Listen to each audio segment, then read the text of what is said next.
Well, it's been 13 years since she left the Church of Scientology. Now, one of the organisation's former elite members is lifting the lid on the church's darkest secrets. Nora Crest claims that she was forced to spend 3 years in a reconditioning camp as punishment for kissing a girl. An active member from an early age, the 39-year-old was life coach to Scientology's biggest celebrity members and their children. Well, Nora Crest joins us live from Santa Barbara. Good morning to you. What was your position in the church before you were sent away? We said you were a member of the elite.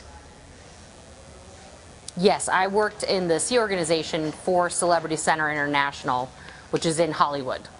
All right, now and my official position there was, my official position there was working in the course rooms to assist people to learn the materials that they were studying. Okay, now you refer to the reconditioning camp as sort of a Scientology prison. So can you take us there? Can you let us know what was life actually like when you were there? Well, I'll give you a description of my first day there. We were waiting in line for food, and there was about 250 people at the time on the program, and we all had to queue up in a single file line to go into this tiny room where they had like one portion of a salad bar situation where they were putting trays of food in. And when I finally got my turn up to the front, as the cook was bringing in a gigantic tray of hamburgers that were cooked, as he was setting it down, people were elbowing each other, they were punching each other, they were grabbing fistfuls of hamburgers and running back to their table to furiously eat, because you only have 20 minutes to eat at each meal break. Right. So that's sort of like, in a nutshell, what life was like. And what sort of work would you do? Mostly construction work, anywhere from demolition to doing sheetrock, HVAC, electrical, anything that involved like heavy manual labor. Or mill work. That's, yeah. At this point, when your life is like that, are you thinking about getting out, or are you happy to be there and serving this? Yeah, happiness was really not an option there. It wasn't actually a goal for you to become happy. The goal was for you to be a good soldier, in the sense that you only did exactly what you were told and you were no longer going to break any rules. So they were really trying to reshape you into a mindless robot. Okay, you say you worked with John Travolta as a trained word clearer. So what did that involve? Correct. So much mystique around Scientology that it's actually quite nice to get some insight into what these actual procedures are. So a word clearer? Yeah, it's a fancy Scientology term for someone who is proficient in using a dictionary and helps the students in the classroom to understand the gigantic, old-fashioned words that L. Ron Hubbard uses all over the place to make himself sound smarter. So you have to dive into various dictionaries to even find a definition of these words. So that was my job, to help the students to understand these words that they were reading. And sometimes I used the Scientology e-meter to help search out the words that they were having trouble with, and more times than not I didn't use the e-meter. But on the occasion that I worked with John Travolta, I did. Okay.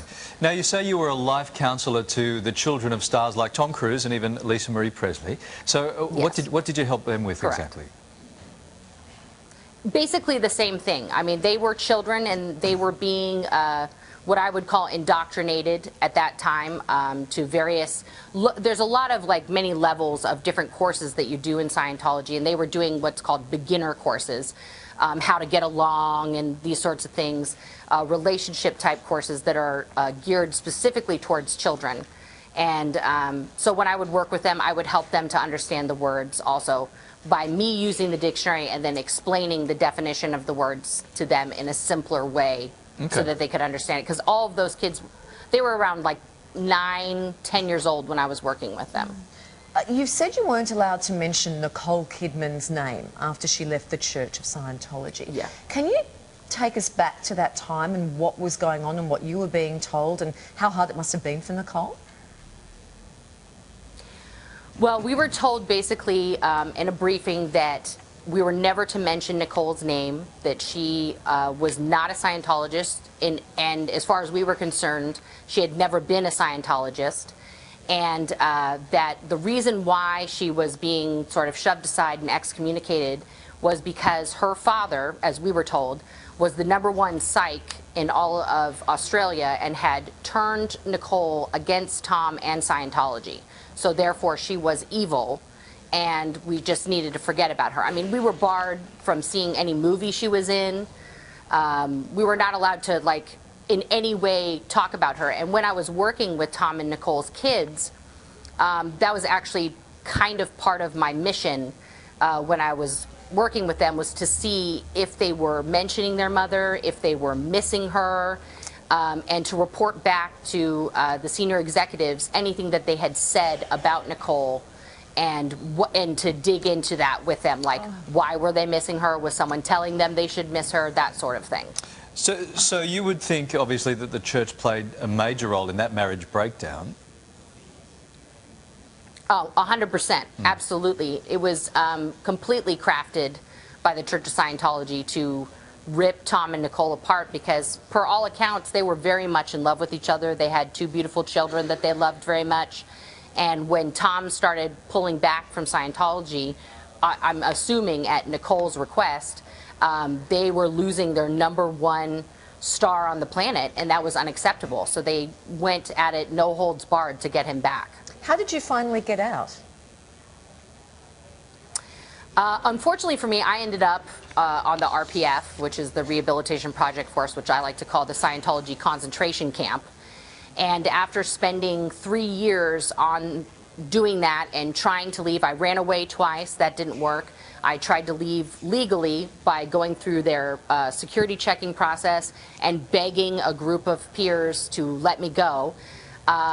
After being accused wrongly of, trying to seduce a woman, which I wasn't, I was berated for about 50 minutes, and saying things were said to me that I cannot repeat on live television.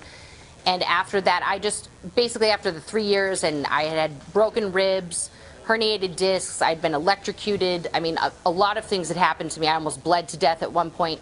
I decided that they were correct, that I was a useless human being and that my life had no value, and I attempted suicide by drinking bleach.